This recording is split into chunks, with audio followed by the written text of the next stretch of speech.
103. soru cevap bölümünden nahmaduhu ve nusalli ala resulihil kerim. Muhterem Müslüman doğullum geçenki jeleten iri Müslüman doğullum gelsin sorumadan çüreyim. Bismillah.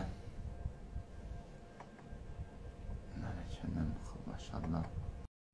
Teyar Müslümanım. Göreyim.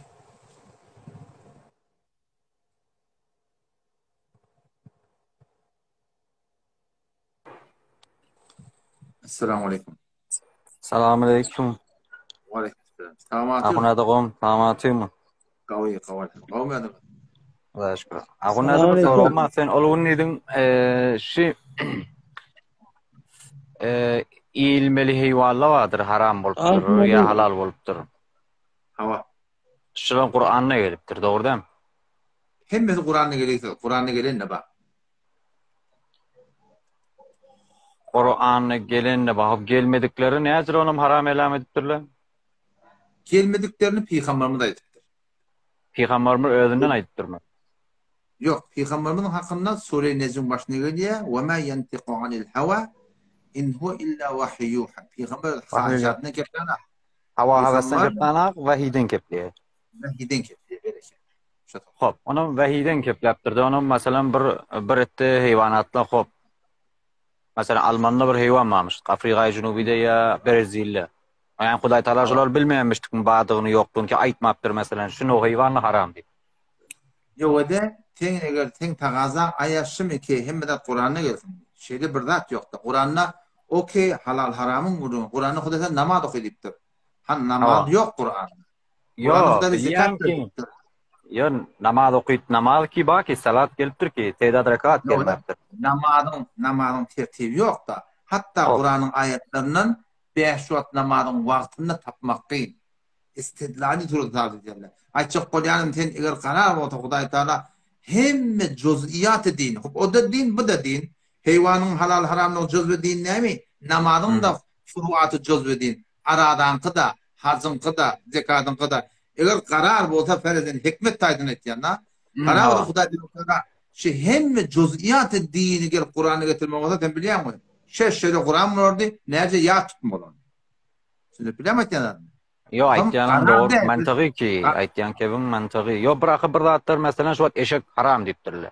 Eşek meğer ne mi yiyor ki haram bolupdur? İlleti ne mi? Eşek otu yiyor. Otadın koyun haram halal, eşek haram. Ya süydü haram. Kaçet yamadı. Eğer otu yemeklik bilen bir halal bolyan bolsa onda doňu da halal bolýar. Yo bir kuşkar haram, kuşkar haram etdiýär diýär, nejesler diýär, şonun üçin haram etdiýär diýär taqullar. Asalan falan da haram yiye, ölüm murdar yiye, şonun için haram bolupdur diýip aýdylýar. Yok. Onun için de İslam'da biz haýty bir dady ki Hudaý Teala Peygamber haram edipdir. Şonu adama bir zerer var. Çünki bilýär misin? Otu ýetin, kök ýetin, balyk ýetin, haýty bir dady ýetin. Şu kusamahynyň da hemmet haram de, emma içinde haramı var şolanda. Otam şol meblagyna şu eşegi Peygamber haram edipdir. Gury kara halal edipdir. Eşeği halal edipdir. İlletini ayıptır mı? Eşek haram bolýar. Bu da sen aytýanyň illetde, sen hikmetinden torama bolýar. Hikmetine. Berekallah. İllet näme? İllet Hudaý bilen Peýgamberiň hukmy. Hikmet emmes aýdylmapdyr. Ilmi taýdan şu kon hakat diýerler. Bir çeşinmezse Hudaý Teala Peýgamberiň hakynda teslim bolmaly. Näme diýip? Şoň kere marahim hiç doňul Hudaý haram edipdir. O näde haram biz bilemiz. Şoň diýip aýdylar.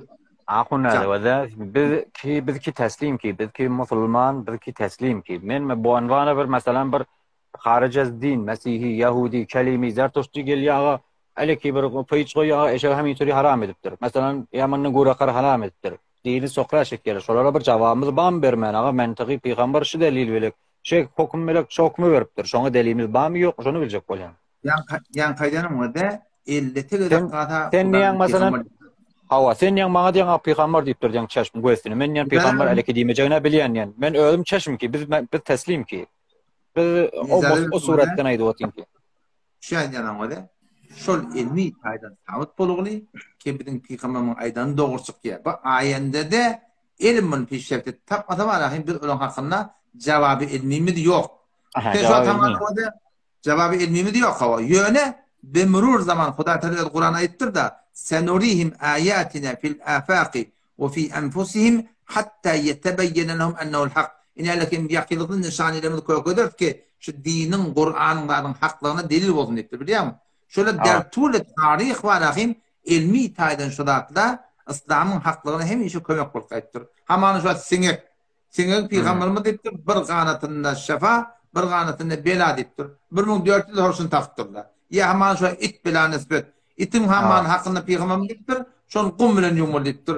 Şu kum pişef deyiptir ağa hoşun ağırlayan mikrobi fakat kum ayır ya biliyor musun? Ya donu şu haram ettir ağa. Şun imanına bir mikrobi var mün derecede demir lakıtıkla kaynaya diye. Şun ölüne ak diye. Bunu dertule tarih sporun ilim İslam'ın arasının suretinde hakkını kömek korkayıptır. Anlarda hikmeti daha da aydığısı diye.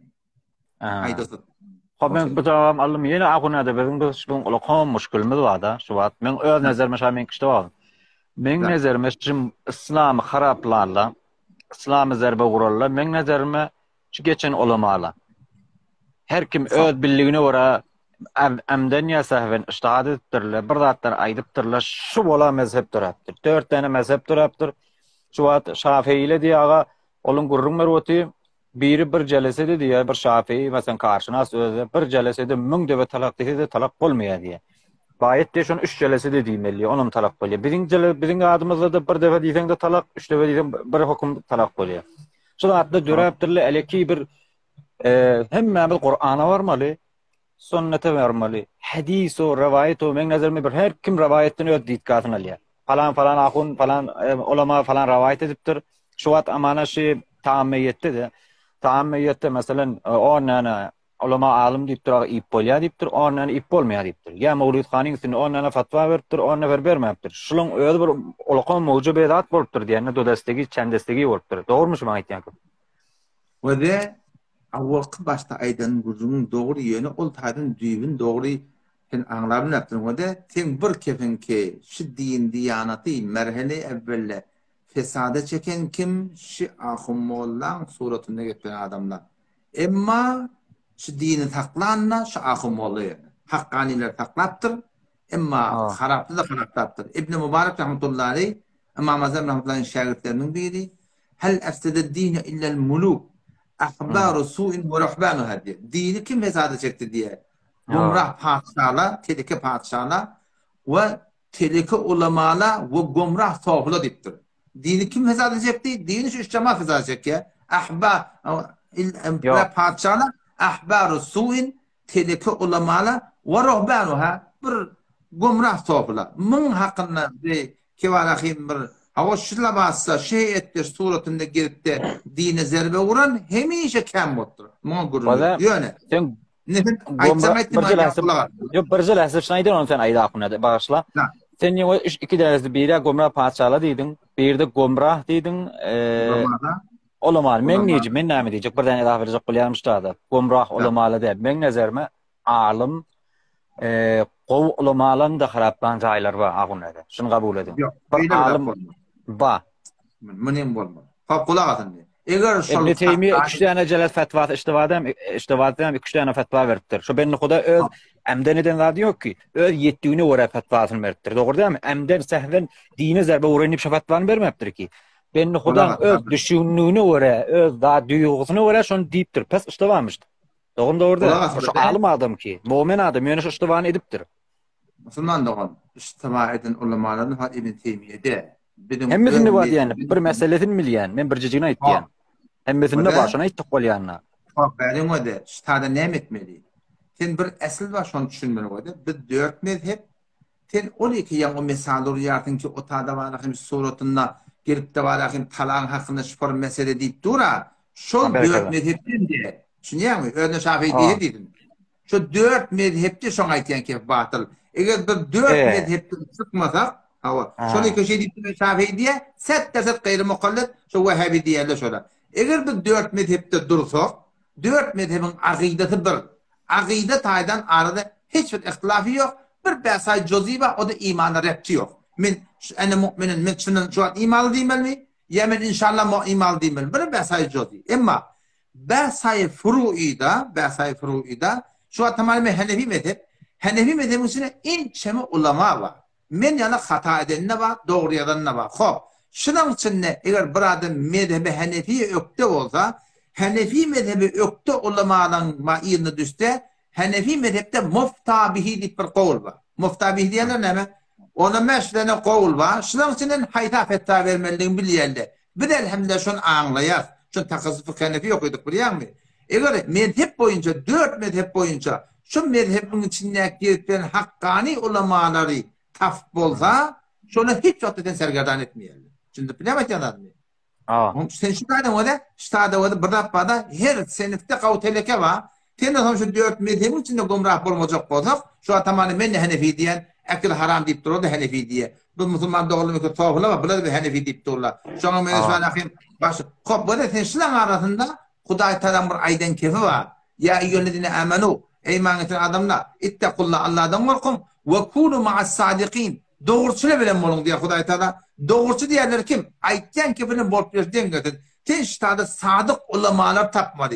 Fakat ben avudan gururumlarından peyda yok. Men edip aytyan kefimle bolup birişim gödemedi. Men eğer aytyan kefime, ol ağır ahun aytyan kefine, men amil olsam ödüm, onda şu Hudaydan korkuyan adam olmalı, şu doğrusuna amal edecek. O zaman olmalı ki mantıkada var da, şu doğrusu nerede bilecek? Hanefi mezhepten bilmeli. Hanefi mezhebi eğer durmayan, sadece vurun, tavsiye bana yarıp verdi. Sen şu aşı meseleyi ki arada ben benden soruya, tahkik edeceğim için o da, haydi mesele olsun, Mevlud Haniyeti olsun, Tammiyeti olsun, ben sana güppüllep, muhlup yazıp vereyim, git kime köketen, şuna akın eğer cüreti olsa, şu mesele hakkında, ben oturtmak hiçbir şekilcim yok. O zaman şonne belli olur. Şimdi biliyor musun? Şonne belli olur kim aytyan haklığı. Siz hakkani ulamalar tapma oluyor. Men yanacağım böyle yanıcı bir yarım tahmin olacak yanımda akunmadı. Basıp boğup getirdim gitti durmadı hakikat. Men dedim şu Mevlid hakkında dedim. Öyle men doğru dedi. Mevlid dedi, eyle dedi. Ben doğurduğum kitapta, Kur'an'da, sünnette var mı dedim. Yok dedim, bana dedi, Allame Suyuti dedi, parlament dedi, Allame böyle işim yok dedim. Allame Suyuti o dünyada men ömrüne çıkacak koltuğuna dedim. Peygamber ediptir mi etmeptir mi? Vesselam namı tamam. Ondan yeni bir 3 tane kavul getirdim. Ben şu kavulları aha dedim, alan darkast verecek dedim. Tasvirde bağlayak, men yermeden köple dedim. Men pejimde fake dedim. İşgali yok ki şun dedim. Ondan dedi, ay dedi, men dedi, yarımda kitap gitti şokulahda. Etmedi. Onun men nâmet diyen şahs şek etti yani. Men öyle mevlid okuyut yani. Men öyle mevlid okuyut yani. Yani indi şun etçileri bilek, indi melek şahit okuyutmadan. Men sana bir noktayı diyeyim o da, Allah'ın Suyuti'ni bir kenara koymalı. İbn-i Teymiye Rahimullah'ın kenara koymalı. Ummatta teferrudat dedi ya da, teferrudat diye şöyle İbn-i Humam Rahmetullahi Aleyh, Kemalettin İbn-i Humam Rahmetullahi Aleyh Hanefi mezhepte, şol mujtehid fil mezhep dedi. Şon öz şagirdi Kasım bin Kutlubu Rahmetullahi Aleyh, şu ne mi diyebileyim? Men ustadım 10 lira teferrudu var diye. Teferrud diyorlar ne mi? O Mahmadım Rahmet'in şagirdlerinin halafına, şol hayrul kurunun halafına böyle fetvalar var, bütün kabul etmeyet diye. Şu teferrudatı kenara koyulup da var mezhep usullerine kepti yok, kurun diyor. Şu anda Şeyh Lavadi şu Türk meselesi var. Khorasanlı yok, Beluçistanlı yok, ne bilip yok. Şu Darniftan'da var. Şu Darnifta'yı kim bir okuyorduk şu dağda, şu mezhebi oraya fetva veriyorlar. O zaman kepti yok, kurun diyor. Yine bir noktaya diyeyim o da. Men şu mezhepte ne ehemmiyet vereyim biliyor musun? Mezhep bana din ne? Men dinim İslam, Muhammed Aleyhisselam'da var, men peygamberim, Kur'an men kitabım. Men mezhep ne diyeyim? Mezhep diyenin manası ne mi? Kâvata soruyor da peygamberin ne mezhep varmış diye da. Bak mezhep diyenin manasını düşündüğün sorumlu. Mezhep diyeni gidildiğin yolu değil diye. Yani İmam Azam rahmetullahi getir Kur'an'ın hadisen şu peygamberin ağından gelen yolunu düdüp veriptir. Önde bir erhene vursuptur diye. Bir erhene vursuptur. Ne mezhebe durmalıdır? Mezhebe durmadan sen Kur'an hadis yerdin. Sen şu Kur'an hadisle gumrah ettiyerler. Sen şu atmıyor neyme? Şu Mevlud okuyarlar. Havle kim ağını tutturmayın. Kitap yaptı Mevlud hakkında. 16 tane ayet getirdi Kur'an'da. Kur'an'ın Hudaydan gayrı ya falan yetişe var demektir. Ağa gottuğu ilhi vesile diye. Biz Kur'an'ı bilen gumrah ettiyerler. Kur'an bilen gumrah olmayacak. O ne etmeli? Mezhebe durmalı. Ne mi? O da mezhep ne mi diye. Önde bir erhele vursuptur diye. Erhele vursup kadın yanına baktırlar. Kadın Maliki mezhepmiştik. Erhele de Maliki mezhepmiştik. Tavtırla gurrunu kıyıçtırla kadın da kavadı yadıptır. Gurrunu bollu. Onu ben deyip de tahkik edecek deyiptir. Biraz hamat durun. Kitaphaneye geçip kavuyor. Kitapları gödüye geliye. Yani kim? Hüküm edecek. Yani diptir Kur'an'a wala hadise wala hükmü değil mi? Ya İmam Malik'in mezhebine diptir. Şu denana akıllamıştık. Cenab-ı Kadir diye. Kur'an'a wala da hükmetme, hadise wala hükmetme. Kime wala hükmedeyin? Onu şu İmam Malik'in mezhebine wala hükmet diye. Onu ezbermeler Huda bilen peygamberden goýandy mı? Onda yok Cenab-ı Kadir diye. Belli burada Allah Resulü'nün kim goýandy? Onda diye yani Cenab-ı Kadir diye şu kefet de. Ne mezhep diye. Cenab-ı Kadir men ten Kur'an'ın hadisen düşünüşüne etimadım yok. Men ten Kur'an hadisen fetva veren adına etimadım yok. Men ten Kur'an hadisen istimadına etimadım yok. Men Malik'e etimadım var. Hayrul Kur'an'a peygamberin iyidiyanı dünyaya götür. Men şondan bana aytdı diye. Şu kon eğer biz mesela men tabii ki var. Şundan hem de niye döndürem kadiyam? Ağa öcüsüne fetva veriyor. Mevluda öcüsüne fetva veriyor. Tammeyte öcüsüne fetva veriyor. Şuna mesela yine burada öcüsüne fetva veriyor.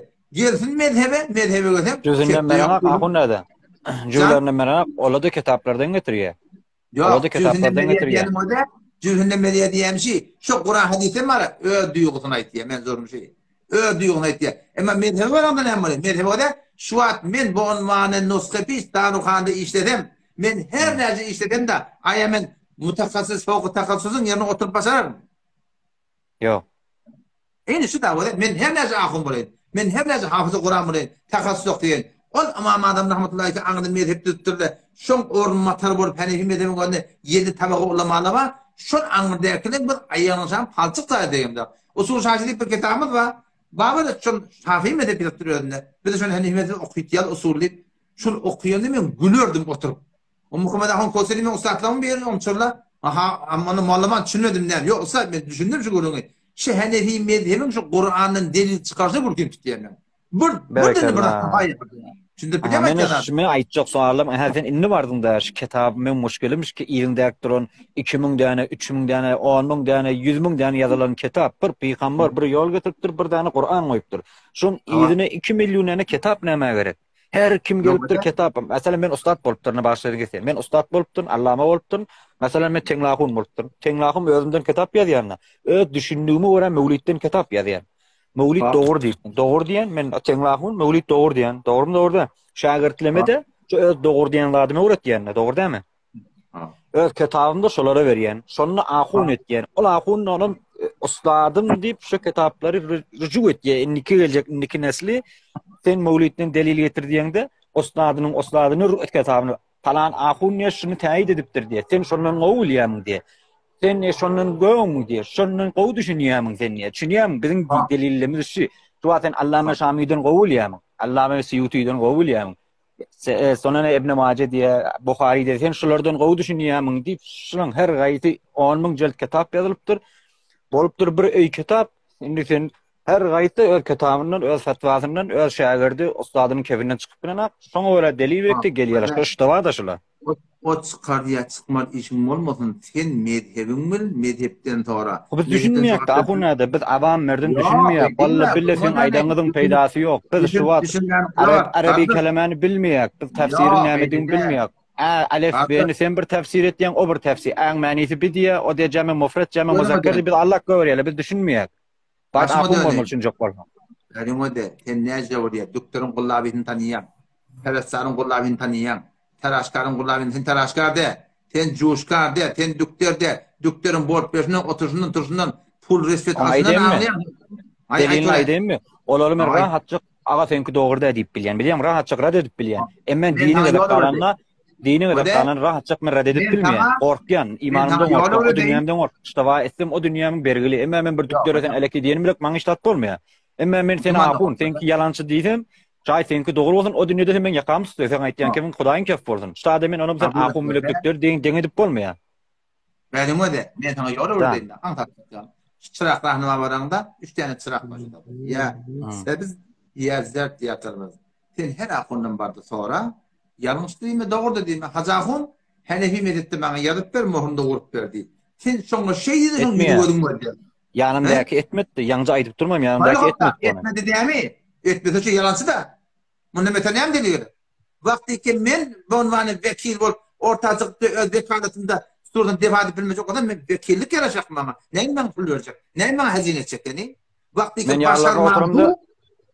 Yani oturdum 3-4 bolup men razı etdiler. Menne o kim götürecek bilemakda. Ha o sizin 3-4 tane okuydular. Doğru dedim hakikat näme diýen. Yanlış. Edenijin yanlış. Eşitýärmi? Näparum mollatin doktorun hakynda var akyň. Wagtyky doktorun haýlygyny bilen de ýok diýip durýarsyň. Men kabul edemek gözüm bilen gördüm diýeni. Seni gözüm bilen gördüň da başarmanyny oturup gidipdi. Aga, şu adam Allah tutun diýanatda. O da Hudaý Taala aýdyny kulak atadyn. Wa kunu ma'as sadiqin diýär Hudaý Taala. Dogurçy bilen molla. Aga bir ahun, bir alim, bir däne vekil, bir däne her kim bolsun. Wagty edýän iddiasyny defa edip başarmaya. Şun nahaklygyna delillenmeli meter näme garaky? Kadın Hudaýda gortogyny ýaryp bir de kökölmeli ki Allah Taala kunu ma'as sadiqin dogurçy bilen bol. Dogurçy kim? Aýtýan ki bilen bolup bersen gedin. Aga zendigiýini gödde, emelkerdin gödde, fetwasyny gödde. Boja namadyr bilip durlar kimin. Ama da sen möýde şüjürek men ola men her näde getiririm ki onu eşdiýäm. Bolmazlar gelip imam jumhur namazda biýabir eder. Meni tanýýarlar ki özleri. In hemede men hazine berýän, in hemede kömek etýän, in hemede soruya gorkym diýok hiç saýdan. Bir siri getiririm şüjürek peýji baglap, aga men tarapymda sen bilen gurrun etdim. Mesela 10 näge ýarym sagat delilim maňaýdanyňdyr, saňa aýt diýjek. Men sen jogabyny berip bilmeýän ahun nädem mi aga şu? Sen jogabyny şu berdim. Sen maňa meni adet ýaňyr, gany etýän şunu gany edin diýjek. Şunu gany etsen sen dogry. Geltin, ödünü kökülük gelsin, dostlarım münazara edildi, sonra o zaman... Şu men kanak sual, yani sen özü men kanak sual etsin, men özüm bilýän, men anlamany bilýän, sen anlasan, ol anlasa şunu men teşhis berip bilýän ki, emma ilmi hadise, ilmi rejaly men sowudum çekmeýär, okuyma bilmeýän haýygat. Emma ýüzi özünden, köpleşinden anlap bilýän. Men de şonu aýtdym, şu münazara etmelilerine milletin ilmi barmy diýerler da, milletin akly bar aga, bir adam... Berekallah. Pete bilýän ki men. Keplep bilmem o ikilerini görünme aklınma da cevap verip bilmem da şunu näme alım gerek bilmem şunu şeyden. Ýa men hal sen derhas berende göňe getirýädiň ýanymda durdy ki bolýa geleýin onu dur diýdim live tökönni diýdim alan gelýär men awvelin bar derhas beren diýdim. Ay diýdi eden anam diýen urtdy ku çykyp gitdi. Al endi men şurada şeket şu botyň ki bilu indikstri diýene şeýse men ýene gopdy aýdyp duram da lokan akon ki adny çökkä. Indikstri diýene şeýse tamam boldy diýenne ýöne indikstri geleýin dik. Indikstri diýe derhas berende diýe men eksim gelmesin diye ben 2 tane sual soraşyk diye o da cevap verdim diye tamam diye. Allah udak versin inşallah Hudaýda udak versin. Heminki şu kadar şu dereceye yetipdirin ki sorap doňuz. Biz de tahqiqin ýolunu öğretýär goda şu biz sizde başga kullan ýanyna diye hemmet diýmeýin. Ne gadarlarsaň ýanyna barandy biziň bilen tarap bolup bilen adamyň ýanyna olokon olum ýanyna barma bar. Wa biz adam ýemde biziň ýanymda gelen adam biz olan ýanyna barma diýemde. Gidip tahqiq hepin dar çukuruny öýle girecek şeýdämi? Gidip tahqiqin ýoluşy. Tahqiqin ýoluşy aga taqdir tenek waptawy ehli wasile ewliýana çağırmaly diýip maňa ýazyp ber Hanefi mezhepden şu kim şu aýaty Kur'anyň ewliýana çağırmaly diýipdir. Birçe däne delil getirdim awak tawetçik demen ödün tawetçik. Maňa diýen kebi meselen teňnahundan gowulýam diýip amjadahundan gowulýam diýip ýa meselen kummetdäki meselen akun palanahundan sen gowulýam diýip şolaň diýip sen gitdi şolardan zora diýip mene olaňa haty bir diýdim. Mesela amjada akun teňla akun kummedin akullar ko mawlidin hakyny hemmedin fatwalar bir. O men şonda nämen sonra onda da gidip soradym hemmesi dogry diýdiler. Men onannym haýygat.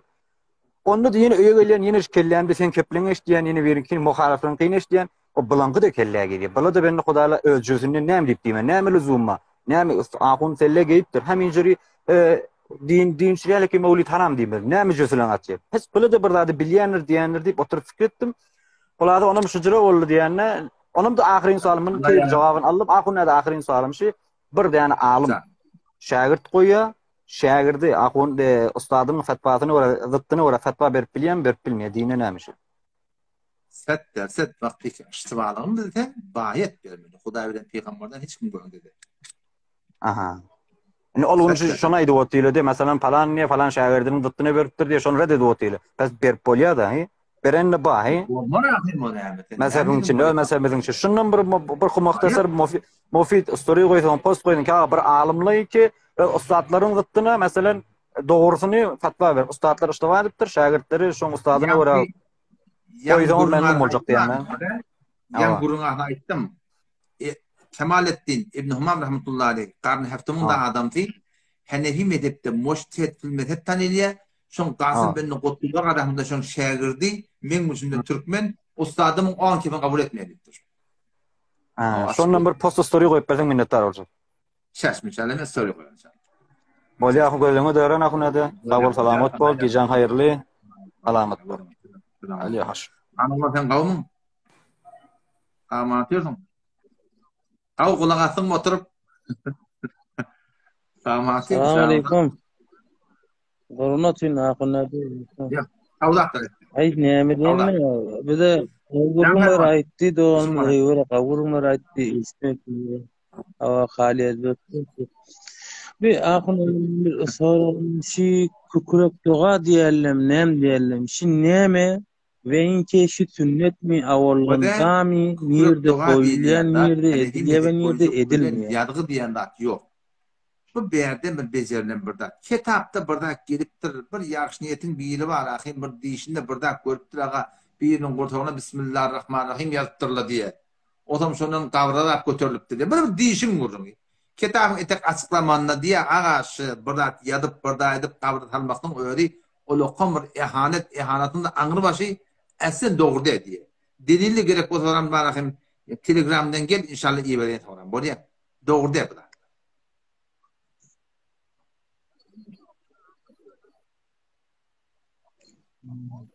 Onun bir doğurda orada yarda ahurluğu vakti adam ölüye fakat öz kefenler kitye diýerler. Ona näme üçün ýanyna salýan birintek adamla bid'etden diýerler. Ama 5 tane ödar koýrukymyň diýdi taýyrly. Ştada şu hojen efendim koýrukymy bar. Koýrukymy diýdi taýyrly. Otam olary gömmeklikde hak gawrynda gytgyjyk. Diýem öküjiýalyk bolmaly ýa-da kitap bular duýan manahy özi ýalyk diýerler. Ondan soňra da ahim 2 tane ağaç getirdiler, nara. Kardeş, ben ne çağırdım dedim. 30 000 tümen dedim. Ben gözüm ödeyin, şu 30 000 git garibe verdim, toğa yetersin dedim. Şu 2 tane ağaç ne yemeyen? Kitapta yok da. Ne kadar da edip böyle, ağaçta koydurmadık. Var, şodurun ağaçta veremem, neyse öğüt alsam olacak vallahi. Şoları var ahim, öğüt alıp, şu gariplere bir par ahim, size zorda harz edilen bu hep betel kavurur diye. Koperluğun başa.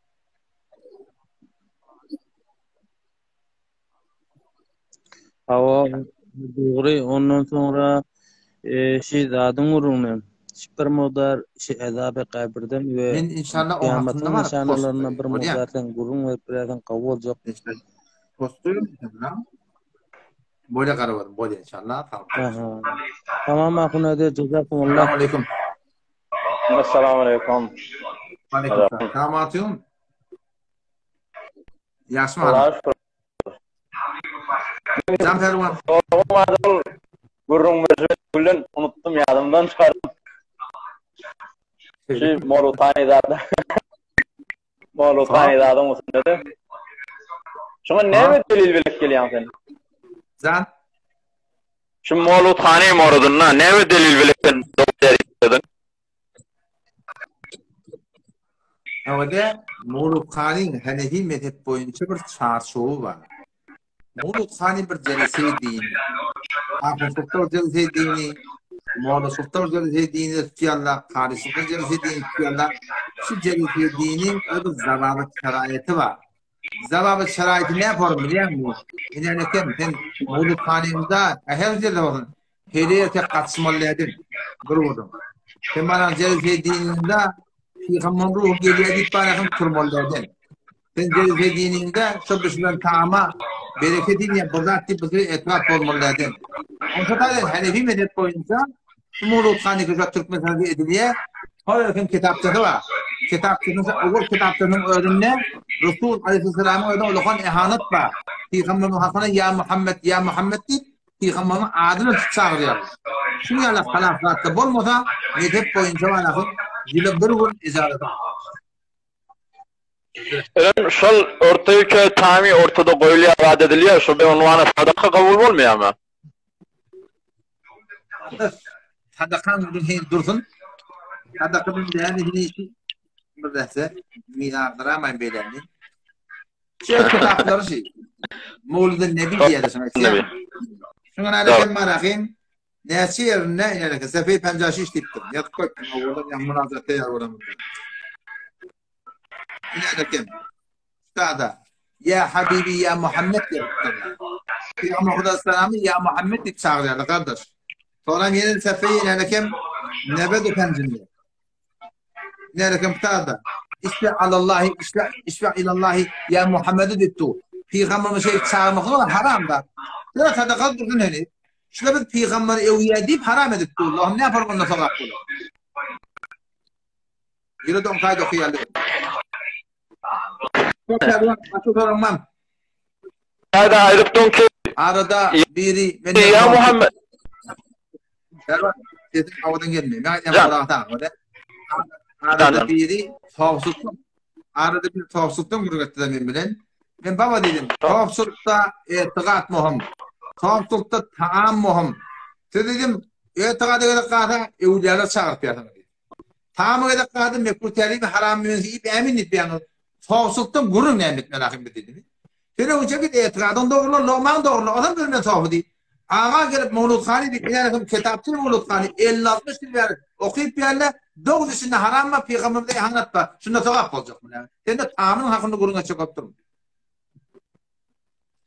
Tamam sada ya Habibi ya Muhammed ya Habibi Muhammed diye getiriyor da ne oluyor? İşfa ilallahi ya Muhammed o da var. Hop. İşfa ilallahi şefaat ya Resulullah deyip ne şov ya da. Ya Muhammed o deyip sıradan ya Muhammed deyip. Haram da kardeş. Hop kardeşim başa soramam. Yo vallahi. Allah yararım olsun. Esselamu aleyküm. Adını sesimi isteyeyim. Sen adın ne mi Ferman? Sen adın ne mi? Men Arif Seydin Icatullah. Arif mi? Men işin başında bu attım bir me özüm karakter. Yo adın haydi. Arif. Vallahi Arif. Vallahi tamam inşallah. Tamam. Arif'sen buyurun o deneyin. Han oğlum sen kavmun. Selamun aleyküm.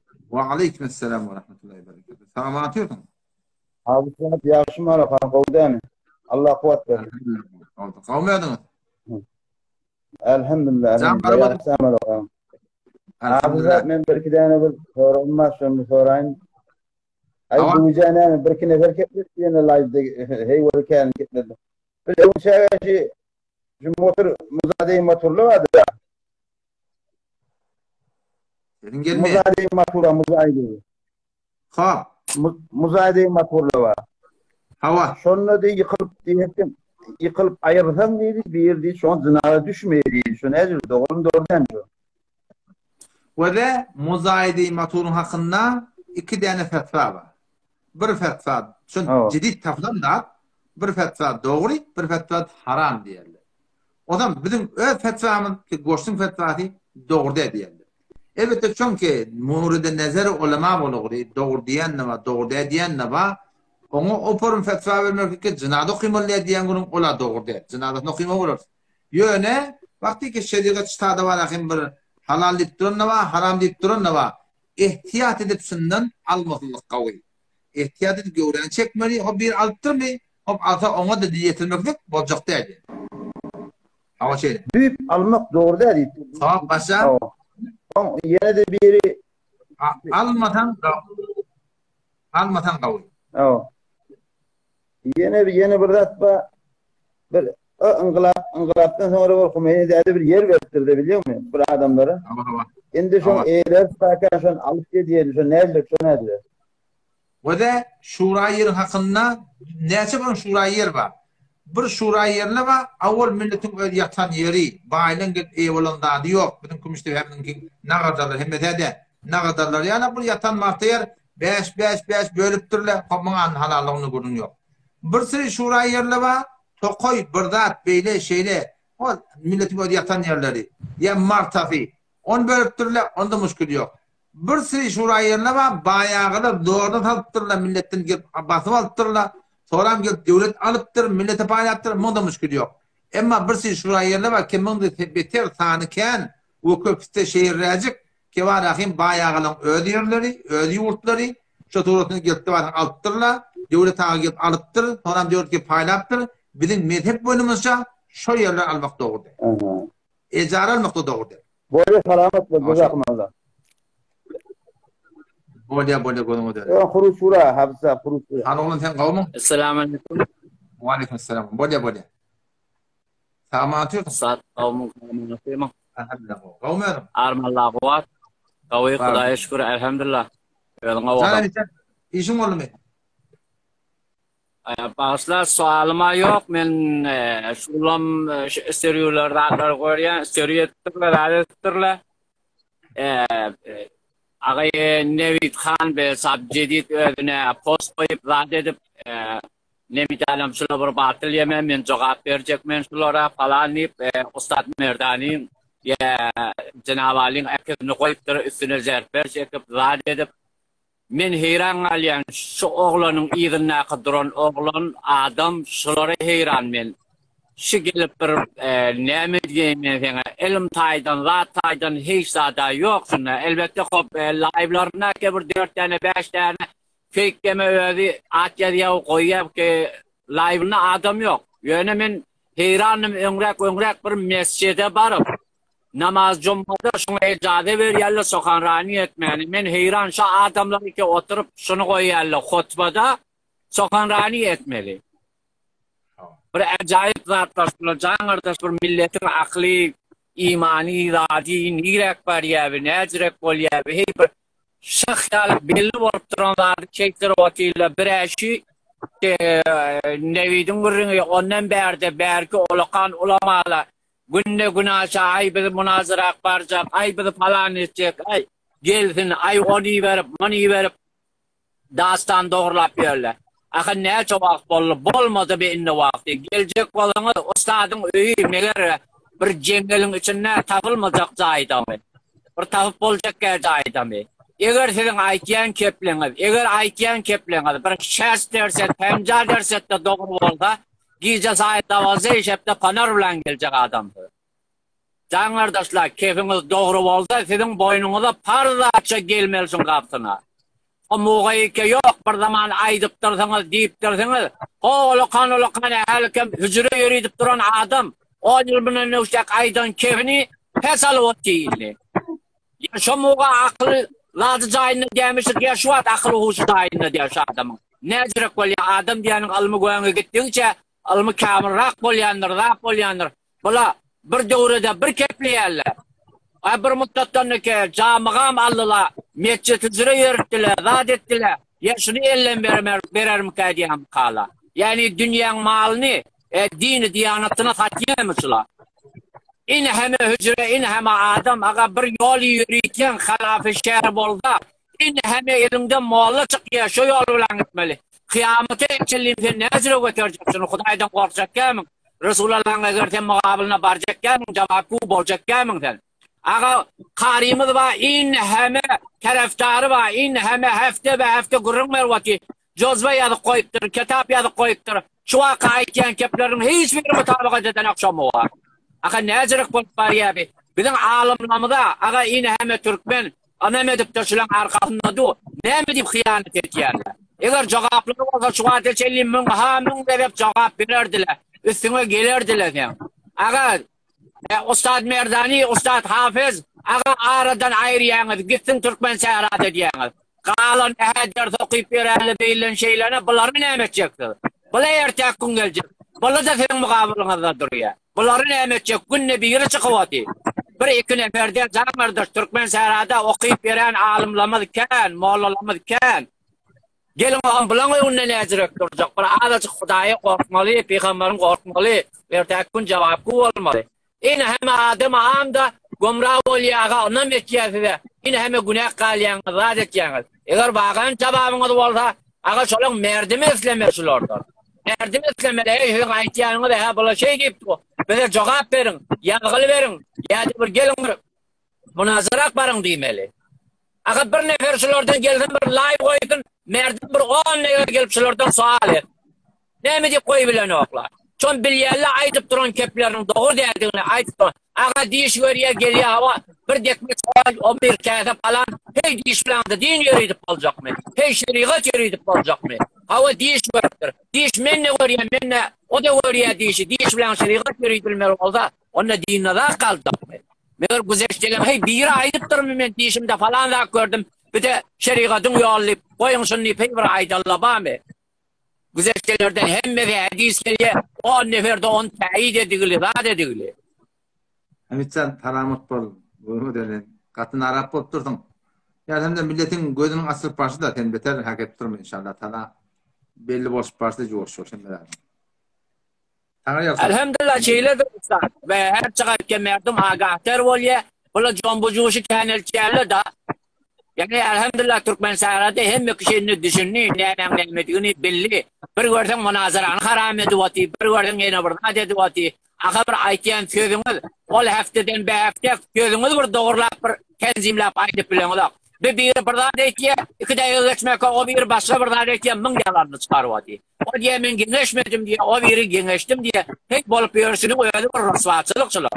Bolup yörsü bir rosvatçılık koyarlar. Adam bir emel bilen dil aytiyan kefi okuyun bir alım ki aytiye merdibeyin hem Türkmen seyredeki adam aytiye ay falan edin hesabınız koyuyan manınız beydin namazınız şeydin aradağınız beydin deyip ödün ne emel edebilen o. Sen ödün emel etmedik zadını merdime hey aydıp deyip bileceğim. Sen ödün aytiyanın yarsızı bol akı. Evet sen selamet ol. Bilmeyen korkarımız ağıbatımız hayır olsun. Bolar inşallah bolar. Hudaydan umid ba Allah Teala inşallah. Jazakumullah saat bağışla. Bolya Allah yararım. Milletten olsun ayet yani. Bağışlayın jazakumullah. Bolya taqattur. Bolya has. Allah tevfik versin inşallah. Türkmen illa bir anqilab falangi bolar. İnşallah. Yuvasırcık öldür. Huday yuvasırsa iyilik kocak bolmaz. Hello. Selamun aleyküm. Odam am ya. Tamatim. Odar odam. Hava alhamdulillah. Ahmede men bir sorum var. Hava? Hammamda El Daş vardı. El Daş'ı şoň içinde diye hammamın içinde täret kılma doğru diýerler birentek ahully nädir olýasy? Ve dehretin evinde bir doğa var. Bismillahirrahmanirrahim. Bismillah ve elhamdülillah diye. Ya Bismillahirrahmanirrahim demeli, ya Bismillah ve elhamdülillah demeli. Hammamın içinde deher kılanın ayıbı yok. Yöne şu taada şu duaları okuyayım onlar. Dehretin ortasında bir doğa var. Allahümme gfirli dembi ve vessi'li fi dari ve barik fi rizqi. Şunu okuyayım onlar. Deher kılmaklıkta bir müşkül yok. Aha, pesonda täretimiz doğru bolýar. Dehretin doğru yani yakını etmenler soğağımın adır ya. Aha. Oldu mu insan? Vallahi enarmın jazakumullah. Başka sorun var mı? Yo, sağ Boldu ya. Böyle yakın.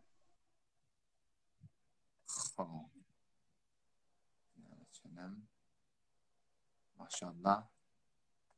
Yani kesip olmadı bu gerek. Esselamu aleyküm. Esselamu aleyküm. Ve aleykümselam ve rahmetullah. Tamam atıyordun mu? Şükür, elhamdülillah, armanla kuvvetle. Za Müslüman oğlum. İşin oğlum. Näde men bir sorum var Hazreti Fatime'den. Hava? Hazreti Fatime näçe ýaşynda dünýeden geçipdir? Ýadymy düşýi 19 mukadiyen. Tarih bilemek. Ez nezeri şieli diye 14 ýaşynda ezdivaç etdi diye 18 ýaşynda dünýeden geçdi diye. Şu medenine yadımda. Hop. Yo, onun için Resulullah can Hazreti Ayşe bilen 25 ýaşynda Resulullah'mıştık, 40 ýaşynda da Ayşe'miştik, ezdivaç ederlerine. Yok, benim bolmadı. Yok, Resulullah can biz sepen salihiydi, ezdivaç etmedim mi? Hazreti Ayşe. Bibi Hatice bilendi. Aw, Bibi Hatice bağışla. Aham, näçe ýyl soňra Hazreti Fatime Hazreti Bibi Hatice'den boldy dem? Ya Hazreti hop näçe muddet soňra şol oglanly boldy? Taqriban şol ölenen sonra Medine'ye gidiyorlar da bilýärmi? Medine'ye gidiyorlar, Medine Münevver'de toy bolýar, şu ýerden oglan şok bolýar. Ya men bir ýerde eşitdim ki 1 ýyl soňram diýdiler. Ha, şu toyuň ýerden ýani öde toy edenden sonra oglan çalamjak bolýar, ýani oglansız gitmeýärler. Ya men bir ýerde okuydum, 1 ýyl hatda ekser diýdiler, şaýat 2 ýyl. Ha. Oha men diýip bolýanym Resulullah bilen Hazreti Fatime'nin ihtilafı sennisi neçe yaş oluyor pes? 26 yaş. Ha. Şöyle diyeyim. Neçe oluyor? 26 yaş ihtilafı sennileri oluyor. Kimin? Hazreti Muhammed sallallahu aleyhi ve sellem bilen Hazreti Fatime'nin Yok kardeş, bunun da bolmadı. Şon bir Fatime iki kişicik kıydı. Senin neçe yaşta olanların sen onu bilmeliğini. Hazreti bir yıl program doğru 20 yaşında öldürdü. Doğru 20 yaşında öldürdü. Yine bir Fatime olmaktır. Onun için Allah'ın kıyıları var. Bir Fatıma mümin bizimden en kişicik kıydı. Aha, yo men bir yerde okudum, bir yıl program deyip pasını men işte. Yo. O men bir yıl diyenim, bitada bir Fatıma mı Hasan Hüseyin Moliyara, men şuna aytıyam. Ol körfe kıyırdı. Hop. Boldu. Tamam. Tanıyar kızım. Hop. Ağay Hasan. Yerden oraya zamanda onu araba. Başa. Hacı Tahir yine gideceğim. Hacı Tahir yine gidin. Hacı Tahir oraya. Şehirde yok, kurumda yok. Öyle. Yargılara ben Müslümanlığın böyle geçirilmedim bakışlar oraya. Şu vakit geçmeli vakti yarak var. Meygonu iymekten hakkında tefavata rayma. İymeklik ezalı yönü.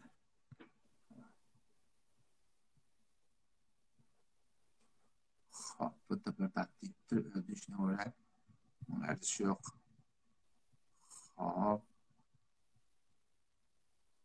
Bak o zaman havalık mümin bir tağatını doğalsın da.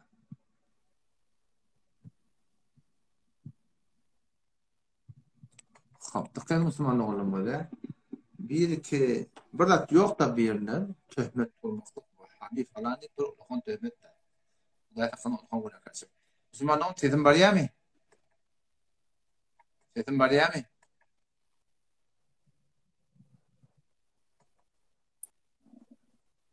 Selamun Aleyküm. Selamun Aleyküm Cahur. Ve Aleyküm. Hacı Tahir. Tamam atıyordun. Allah kuvat. Diyetna. Barı fenradım Cahur. Bağışlasın. Yok ayıp yok. Can aydan. Ki larik bir paşlak ya bir kuştat kasya Cahur. Şon şerayeti nezir. Şon soracak bulunur. O da lara birdat kaçsa, eğer diri olsa, o da emanı hafadat yok olsa onu çıkarıp ayıramır. Yok. Ama eğer kaçsa, paşlaktır, kuştur, hayti birdat. Haram bol kasıptır değil mi? Suunun bar yoğun çekmeliyin. Ol yankı Türkmen arada 30 kuva, 40 kuva, 60 kuva diyenleri ol kuyuyun kurduğunu. Kuyu ki aşağıda ırkıya rakı. O gurrum kuyuyun kurduğunu. Şondan kadar mı yanlış yağla? Lara burada kaçsa, şu dışına çıkarmalılar. Meğer onun içinde 11 ulukallarla var ya, beylerliğin 5 zamanı beylerliğin bana 10. Bana son 25 olmalılar. Şona olsa 10 gurrum fark ediyor. Doğru. Yine bir soru olmadı Cahur. Hava? Bir tayhan buğdayın yerine ya. Hava? Tayalap koyya hayatımda mesela gün negice domuz geliyem olmalı. Hava? Bunu bir gece tüfengleye müdefisinde domuzu vurup öldürüyor. Kanı hem bir yerine serpiliyor yankı buğdayın. Hava. Şimdi Tayhan şurada ne hükmülü oluyor buğdayı? Sonra Tahir'de bir okuyanladım mı? Sana yine aytmana şu an yağda yok. Şonu bir da ihtiyaç doğru veriyorlar şonsular. Bu at aytmana yağda yok. Mun bilemek. Men yani sorayın inşallah taraf oluyor mu? İnşallah. Okuyup geçen ladım. Yöne aytmana zihnime gelmem. Doğru. Başka Selamet olacak onlarda. Selamet olun. Ömrün ziyat olsun. Böyle. Selamun aleyküm.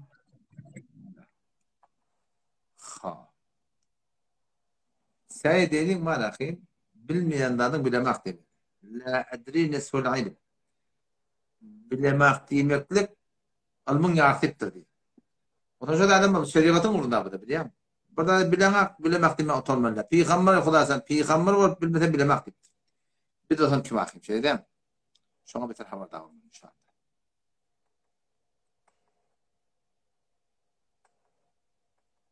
Anlatın yetmeden aytmalı.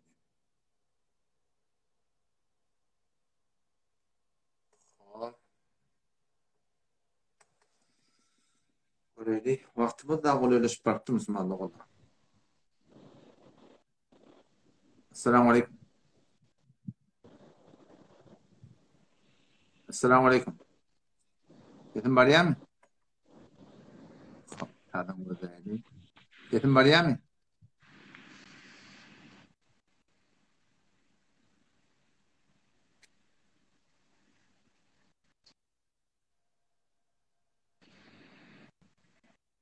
Tada fakıda tahurayla bir gözüm var. O namadını nimet millettirdi. Bir bariyahım. O zaman marahim yani ihman yere var yardım. O zaman uğurgıdır vurup barahim tuğuçma var yardım. Bu da öğünde eğitinin ihman yat yer tuğuç şeklinde oton yardım, adet yardım. O zaman tada nimetmeli, tada etmeli şu barahim ten yani namaz okuyanın fakat edahını çıkarma var yardım. Ki taraftan bir namaz değil mesela namaz okuyanın belirtmeli ve evvelin fırsat şatoratında tuğuç da var inşallah Teala namazın kadahını oluyor. Mesela ben zihnimet dolaydım yani. Ama tağırın hakkında. Ben mimarın hakkında dolaydım. Şef hakkında tağırın şu meseledim ya başka meseledim mi? Biraz şek ettim yani.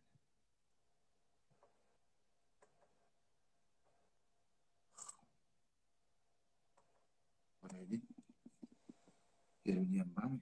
Rak kul akılda gelmek.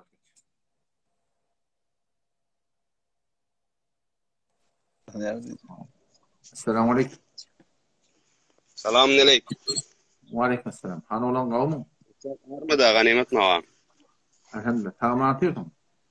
Varın Allah'a şükür kavayı. Ustad bir fora olmadı. Hava? Bir ovada çatlı bir mahalle var da. Hava? Bana Tayhan gittiğerli oğlallah. Hava? Mesela illerini fat pilini alıp gittiğerli Tayhan haletinde. Bundan tohum veren ne yok, su veren ne yok fat böyle işleye de şansında. Şondan üşür vermeli mi, necir vermeli mi? Ne yapalım hemen? Ha karger var işte yerler mi? Yo da inni kariyer haletinde de inni mesela mehsulü deramedinden onun biri şulankı. Mehsulü deramedinin onun biri şulankı. Mesela ben düşünüşe bak. O da yer biri ekili mi? Yer başka bir yerinki. Hop, men var kariyer olup işleyen. Hava, sen kariyer olup işleyen arvabı başka bir yeri. Yok, onun boyunca de şol mehsulün heyeti vermeli, o vermeli. Ha, mehsulün heyeti vermeli pes. Ona bunlara düşmedi. Neger ki o da bir surat boli, eğer avul başta öyle gurrun edem olsalı öyle ararından, ol ayrı gurrun. Yoksam şol yerin heyeti vermeli. Vallahi sağ olasın. Türkmençiliğimizde 3'ten 1 ortak etiyeli de biliyor musun? 3'ten 1 ortak etiyelini eğer öyle ararında gurrun edip ağa her kim öyle kim vermeliyen olsa on hitapçı da gani. Yoksam diyor ağa ben elde etmedim 3'ten 1 ben elde etmedim bilen. Üçür öğrenki değil de asıl yerin heyeti ver. Sağ ol elin arim. Ben yine bir soru olmadı dostlar. Can. Bir zinana in haram olanla. Hava. Oğlan emdirme olsa diyenler mesela hammama girmene fırsatı olmasa nedir oğlan emdirip bile? Bayet hammama girme oluyor mu? Yok hiçbir irade yok. Emdir ver. İrade. Ha müşkül yok. Yiyecekte olsa ecada, yiyecekte olsa ecada, içecekte olsa ecada, yatacakta olsa ecada, tüyüt verecek olsa ecada. Qaytaracak da ecade hatin tu osmelliyen vurum. Elmari man sağ ol Ustad memnun. Yaşın uzak ol. Boya Allah yaranmasın.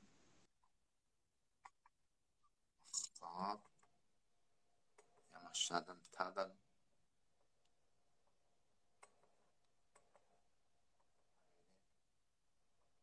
Ya Samat. İşte ben vurdum.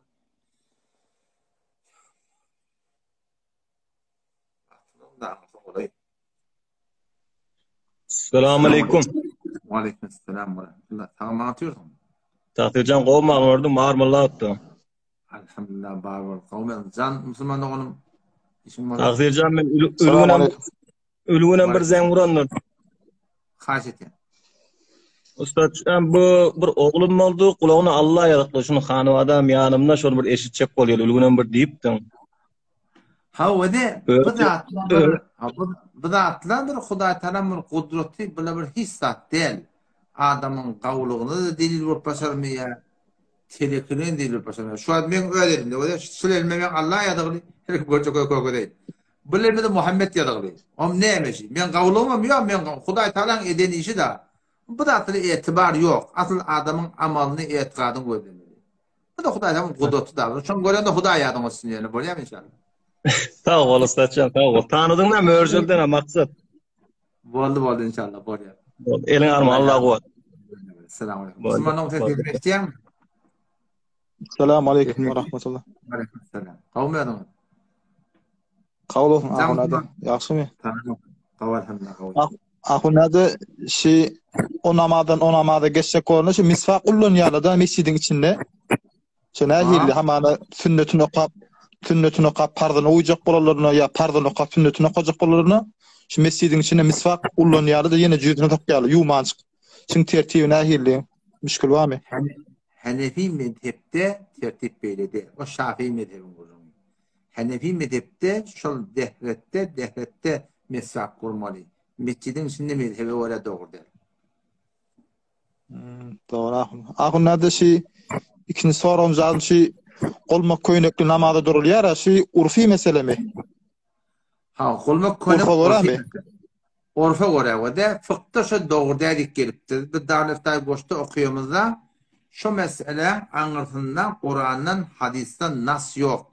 Fuqahada şu zamanlar şolartları bir ihtirami bileyelim işte. Olmak köynekli doğru dedi. Biz özüm şahsen oğlan vaktimiz biz olmak köynekli yemedi. Biz varahim sevordledim niyet gelip yani. Onşa doğrudan inni şu orf devrilişi şu var. Darleftay goştan bana verilen fetvası kesin mesele orfi inni hem bana toya yata böyle şeyler bakayım rahat mimansıra gidilipti. Onşa taydan onunla ayıp bilmeye, fiili hürmetinden kemilde değilmeye, namazı kıymakta da şu doğrudan izade. Elbette ki yen olu kanca koynak okuydu ona yeterdat yok. Yani mınna şu adını irat yok dedi. Doğru. Ahunada yan bir tahir hacı diyen bir da sonra da doңuz deydi bir buğday var atalandan soň şoň gany sıraya deydi. Hawa. Şo men bir ýerde kulagymda eşitip, bir ahunadaň biri aýtdy, şonu diýdiken ahullara baralaryny bilmänler şu mesele diýdi. Onuň ahyrin bir ahullaň ýanyna baranda diýdi. Şonu diýdi tohumlyk atyp ullanmaly diýip aýtypdyr diýdi. Özüň hem tahqiqaty gör ahunada ýöne bir ahullaň bir şunda aýtdy da maňa. Şo kulagymda galdy da şonu tohumlyk atyp ullansyn diýip aýtypdyr. Ola bir gawy olmuşdyk. Yani men okuyup bir geçen dadım var şoň hakynda. Şol bir tertip bilen halallanýar şo. Men ýadydan çykyr ýöne. Onu gödämin. Doğru. Ahunada bolýar taňyr. Sen ýanyňa sen onu yeterdat ýok. Ola bir emintelin ýol. Ýöne şoň bir ýoly bar şoň. Men ýadydan çykyr şo. Boldy inşallah. Bolýar. Assalamu alaykum. Vallahi ahunada taňyr ýapsaň. Assalamu alaykum we rahmatullah. Aleyküm selam ve rahmetullahi ve berekatuh.